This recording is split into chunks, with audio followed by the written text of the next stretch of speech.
Hey girl, hey, it's your birth bestie, Nurserini, and I am back with part two from the subreddit Gestational Diabetes. And if you didn't watch the first part of this, then I highly recommend you go back and watch it because OP gives us a lot of good nuggets and a lot of good information in that post to let us know why her doctor is recommending an induction of labor at 37 weeks.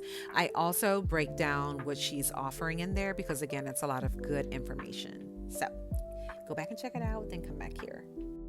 But I mentioned in the previous post that the reason I peruse the streets of Reddit is because I know there's a lot of misinformation out there, and a lot of people get guilted into doing something based on what people in the layman Reddit streets have to say, right? You go to someone who you know pay a whole bunch of money to give you medical recommendations based on research, and then you go to Reddit and someone tells you to do the exact opposite.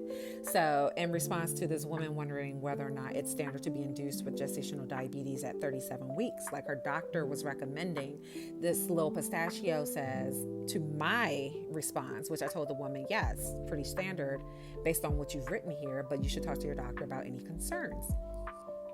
And I said a little bit more, but go back to the last video and watch it. But Lil Pistachio goes, talking to me, that is not correct. See evidence-based birth on induction for gestational diabetes. TLDR, even for moms with GD, gestational diabetes, outcomes are worse with induction before 39 weeks for diabetes alone. Different story for hypertension or babies failing BPP or some other diagnoses. And so the thing is this, right? Hypertension and other diagnoses that are medical, all medical diagnoses outside of the norm and standard are going to impact the placenta, and the placenta is what feeds and fuels and oxygenates our baby, right? And so that don't even make sense what she's saying. It doesn't make sense. See, she got me talking like that doesn't make sense. So gestational diabetes won't impact the outcome of the baby, but all those other medical problems will. What's the difference? They're all medical problems. But anyway, so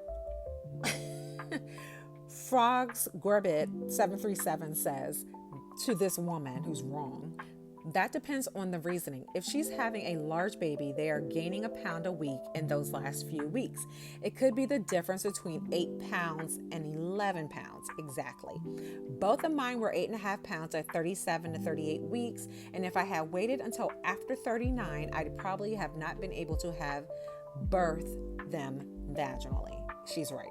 Her gestational diabetes is not well controlled, and it sounds like she absolutely should be induced earlier. Absolutely. But again, if OP isn't like tracking with that, or she has concerns and questions about it, she should go talk to her doctor, not Lil Pistachio, who is, I don't know what she's going based on. So I respond to Frogs Orbis to say, thank you, you're absolutely right.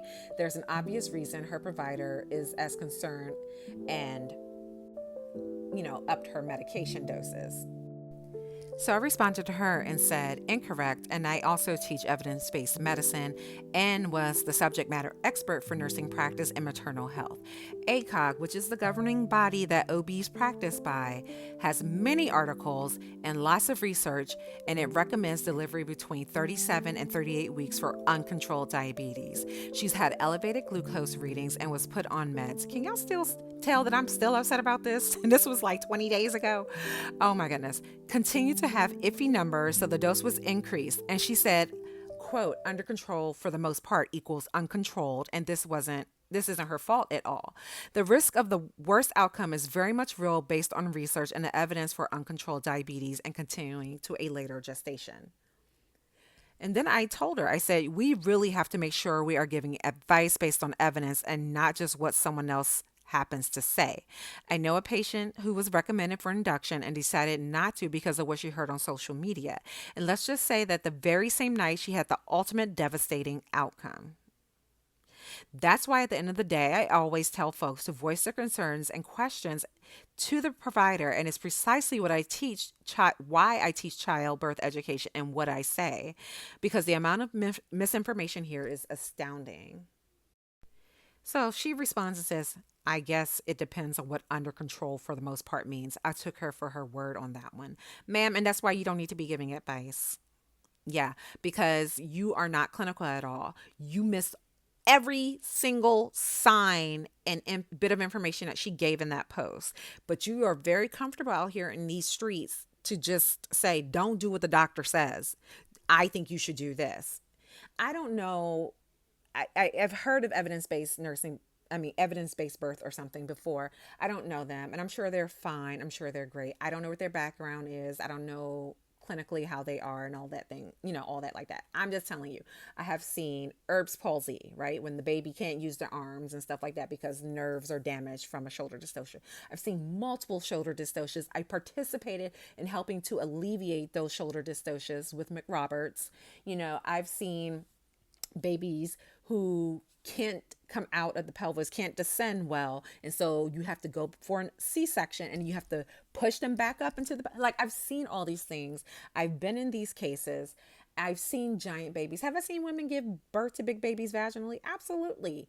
But we are trying here our best. Her doctor is trying their best to let her have a vaginal delivery as opposed to a C-section. And the way to do that is to let her be induced at full term, right? 37 weeks, 37 and 1, I think she said. 37 weeks, 1 day. Full term. Full complement, baby's good, right? At an average size so that she can have a vaginal birth, because we do know that babies grow much more over the next few weeks, right? Leading up to 40 weeks and beyond. So, anyway, guys, this is all I had to say. Be careful where you get your information from. I just really want everyone to just be mindful of who they listen to. Don't let people guilt you into doing something that's totally contradictory to what your doctor is recommending.